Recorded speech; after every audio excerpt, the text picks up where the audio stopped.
Evan Mitchell had always been a bright and promising young man. He was an aspiring artist known for his intricate and surreal paintings that seemed to capture the very essence of his vivid imagination. He lived alone in a modest apartment in the heart of the city, where he spent most of his time working on his art. But beneath his creative exterior, Evan was fighting a battle that no one could see. For years, he had struggled with schizophrenia, a condition that blurred the line between reality and his mind's darkest corners. He was diligent about taking his medication and attending therapy sessions, but recently, the shadows had started to creep in again. The whispers, the hallucinations, and the paranoia were becoming harder to control. It began with small things. Evan would see fleeting shadows out of the corner of his eye, or hear faint whispers that vanished when he tried to listen closely. He brushed it off as stress and fatigue, convinced that he could manage it on his own. But as days turned into weeks, the occurrences became more frequent and intense. One night, as he worked on a new painting, he felt an overwhelming sense of being watched. He turned around quickly, but there was nothing there. The feeling didn't go away, though, and he couldn't shake the sensation of unseen eyes following his every move. He closed his eyes, took a deep breath, and reminded himself that it was just his mind playing tricks on him. Despite his efforts, the hallucinations grew stronger. The shadows in his peripheral vision began to take shape, forming indistinct figures that seemed to hover at the edges of his consciousness. The whispers grew louder, more insistent, and he found it increasingly difficult to concentrate on his work. One evening, as he sat at his easel, he heard a soft, eerie whisper directly behind him. It was so clear that it sent a shiver down his spine. He turned slowly, heart pounding, but saw nothing. The room was empty, save for his unfinished painting and the dim glow of his desk lamp. Desperate for relief, Evan increased his medication dosage, hoping to silence the voices and banish the shadows.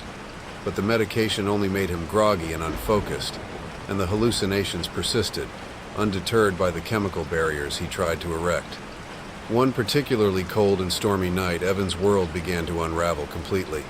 The rain lashed against the windows, and the wind howled through the narrow streets outside. He sat in his apartment, surrounded by his paintings, feeling more isolated than ever. The whispers had become a cacophony, a relentless tide of voices that filled his mind. He tried to drown them out with music, but even the loudest songs couldn't mask the eerie murmurs. The shadows in his apartment grew darker and more defined, moving with a life of their own. He could see them now, figures with indistinct features, watching him from the corners of the room, their eyes glowing faintly in the darkness. Panic gripped him as he realized that he couldn't tell what was real anymore. Were the shadows and whispers a product of his mind, or had something truly sinister invaded his reality? He stumbled to the bathroom, splashing cold water on his face, hoping to snap himself out of the nightmare. But as he looked up, he saw a figure standing behind him in the mirror. It was a tall, shadowy form with hollow, glowing eyes. Evan's breath caught in his throat as he spun around, but the figure was gone. The whispers, however, remained, louder and more distinct than ever. They spoke of darkness, fear, and madness, their words intertwining with his own thoughts, making it impossible to distinguish between the two. "Leave me alone," he shouted, his voice echoing in the empty apartment. But the whispers only laughed, a chilling sound that sent waves of terror through him. He felt trapped, surrounded by unseen forces that sought to drive him over the edge. In a desperate attempt to regain control, Evan decided to confront the shadows head-on. He grabbed a canvas and began to paint furiously, hoping to exorcise the demons from his mind by giving them form. His brush moved with a life of its own, guided by the whispers and shadows that plagued him.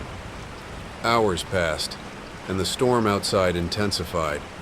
The room was filled with the sound of rain pounding against the windows and the relentless howl of the wind. Evan's painting took shape, revealing a nightmarish scene of twisted figures and dark, oppressive landscapes. The shadows on the canvas seemed to move, writhing and shifting as if they were alive. As he added the final touches, a sense of dread washed over him. The painting was too real, too vivid, as if he had captured the very essence of his hallucinations. The whispers grew louder, almost deafening, and he felt a cold, clammy hand on his shoulder. He turned around slowly, expecting to see another hallucination. But this time, the figure standing before him was all too real. It was one of the shadowy forms from his visions, its eyes glowing with a malevolent light. The figure reached out, its touch sending a jolt of icy terror through Evan. "You can't escape us," it whispered, its voice a chilling blend of all the whispers that had haunted him. "We are part of you." Evan's mind reeled as he stumbled back, knocking over his easel and sending the painting crashing to the floor. The shadowy figure advanced, its form shifting and changing, becoming more solid and more terrifying with each step. In a final act of desperation, Evan grabbed a knife from the kitchen counter and slashed at the figure, but the blade passed through it as if it were made of smoke. The figure laughed, a sound that echoed in his mind, amplifying his fear. "You cannot fight us," it said. "We are your darkness." Evan fell to his knees, clutching his head, trying to block out the voices and the terror. The shadows closed in around him, their whispers becoming a deafening roar. He felt his grip on reality slipping away, the line between his mind and the nightmare dissolving. As the darkness consumed him, Evan's last coherent thought was a realization that chilled him to the core. The shadows and whispers had always been there, lurking in the depths of his mind. His struggle against them had only made them stronger, and now there was no escape. The next morning, the storm had passed, leaving the city in a calm, eerie silence. Evan's apartment was quiet, the only sound the distant hum of traffic. His paintings lay scattered on the floor, the once vibrant colors now dull and lifeless. The final painting, the one that had captured the essence of his torment, was smeared and torn, its nightmarish figures barely visible. Evan was found sitting in the corner of his apartment, staring blankly at the wall. His eyes were wide with fear, his mind lost in the shadows that had finally claimed him. The whispers were silent now, their victory complete. The world outside moved on, oblivious to the darkness that had consumed Evan Mitchell. But in the quiet of his apartment, the shadows lingered, waiting for their next victim. Their whispers a constant reminder of the thin line between reality and madness. Over the next few days, the neighbors began to notice Evan's absence. He was usually a quiet, introverted man, but it was unusual for him to completely disappear. Concerned, Mrs. Harper, the elderly lady living next door, decided to check on him. She knocked on his door, but there was no response. The silence was unsettling. With a growing sense of unease, she called the building manager, Mr. Jameson, who used his master key to open the door. What they found inside was a scene of chaos and despair.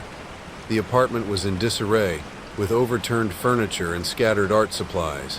The air was heavy with the smell of paint and something else, something rotten and decayed. They found Evan in the corner, just as he had been the morning after the storm. His eyes were wide open, staring at something only he could see. His once vibrant paintings were now dark and twisted, filled with shadowy figures that seemed to writhe and move when viewed from the corner of the eye. The police were called, and an investigation ensued. There was no sign of forced entry, no evidence of foul play. The conclusion was that Evan had succumbed to his illness, driven to madness by the relentless torment of his own mind. His death was ruled a tragic consequence of untreated mental illness, and the case was closed. But for those who entered the apartment, there was a lingering sense of unease. The shadows seemed to cling to the walls, and the whispers, though faint, could still be heard in the silence of the night. The paintings were removed and destroyed, but the darkness that had consumed Evan left a permanent mark on the apartment. In the months that followed, the apartment remained vacant.